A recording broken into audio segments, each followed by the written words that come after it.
everybody, welcome to Removable Graphic Solutions and another installment in our installation videos. This one on how to install a larger scale graphic onto a substrate and then what to do if you get into trouble there in any way. So what I'm going to do is, first of all, make sure that we clean our substrate. This is true for every graphic that we put down. We want to make sure that we're free of debris. It doesn't have to be scrubbed clean, just needs to be brushed down clean. You need to make sure you have your tools. Now, the tools we're going to use today, you can find any sign shop supply company, sign supply. It's just a roller. You won't need but one, but you need a nice good rubber roller, pretty hard rubber there. You can also use polyurethane rollers, but you need a roller.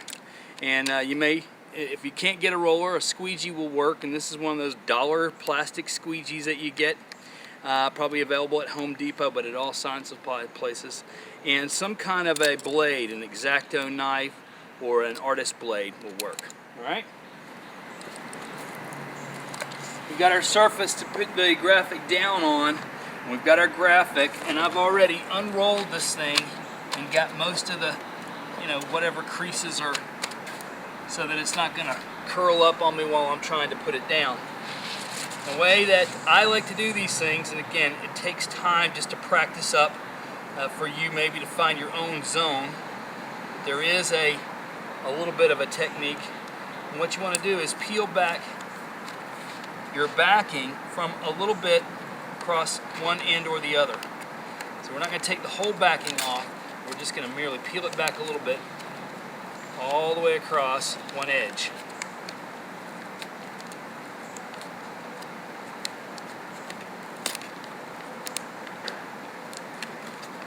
So I've got it pulled back a little bit, all the way across.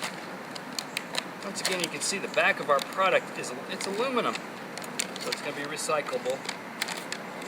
Once we're done with it, we can just throw it away in our recycling bin and feel comfortable that we're not adding to the trash.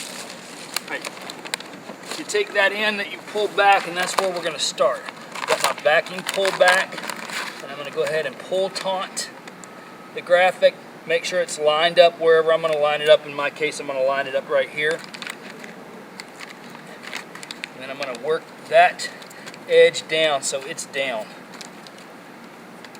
And I'm not squeegeeing, I'm just using finger pressure and getting that down.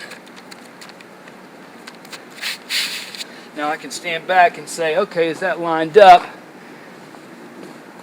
Equal distance here, equal distance there. Yeah, that's lined up pretty good. So now we're ready to go.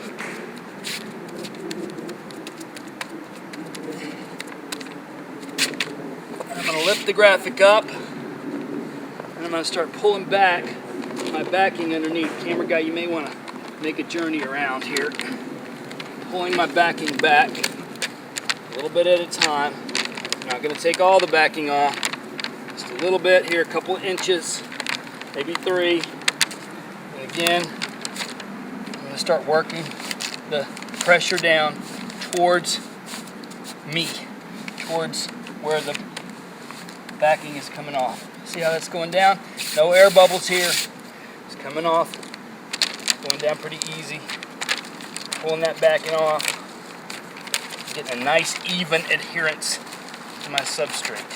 You don't want to get in a rush here. This is where you're going to get air bubbles. These air pockets are going to develop right in here if you're not careful, so you want to smooth that out small quantities so you don't get an air bubble. See, no air. Come on out. A little bit more of it. Main thing is, this thing's going to go down quick enough. Don't get in a huge hurry. It's a lot easier to do it correctly the first time than to go back and have to redo it. Okay. Now my graphic is down. Grab one of my rollers. Grab a squeegee if you don't have a roller. Use a squeegee. Get it down. One of these squeegees may have come with your kit. You're going to be putting down a bunch of these graphics, so I'm going to take the time, run up to the local sign company, and grab one of these rollers. So as you can see, it's improving my after I got done rolling, this graphic would be down. It's warranted for a year. It's going to be here, okay? Now, what I have got to show you is because somebody is going to get an air bubble. Not me, of course. I've had my share. But let's just say we've got an air pocket that we've developed here. I'm going to create one right here. See this air pocket here? What do I do? Well, first thing to do would be to pull back up and put it back down again. If that's impossible because my air pocket's in the center and it's just gonna, the more I lift this graphic up, put it back down, lift it up, put it back down again, the less likely it's going to take a proper adherence to the substrate. It's gonna come up easier. But I've got an air pocket here. I take an X-Acto knife, go in, and I've got to be careful with my graphics. I don't want to ruin my graphic. Poke a little hole, blow my air out through the hole. Come on in, cameraman, if you can. I'm seeping my air out through the hole I've created. And then I'm going to go in and fix that hole by putting those two edges close together, rolling it over, and you can't even tell there's a hole there. If you cut a nice straight line, you'll be fine. Most of these large, gigantic graphics are going to be tiled together, so these edges are going to come together in a seam anyway, so a little small seam right here is not going to affect the overall appearance of this graphic.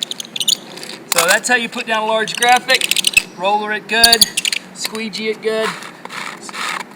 Make sure you got a good adherence to all of the crevices in the substrate if there are any. For example, we're on rough concrete outside. I'm going to make sure I got a good adherence to my substrate.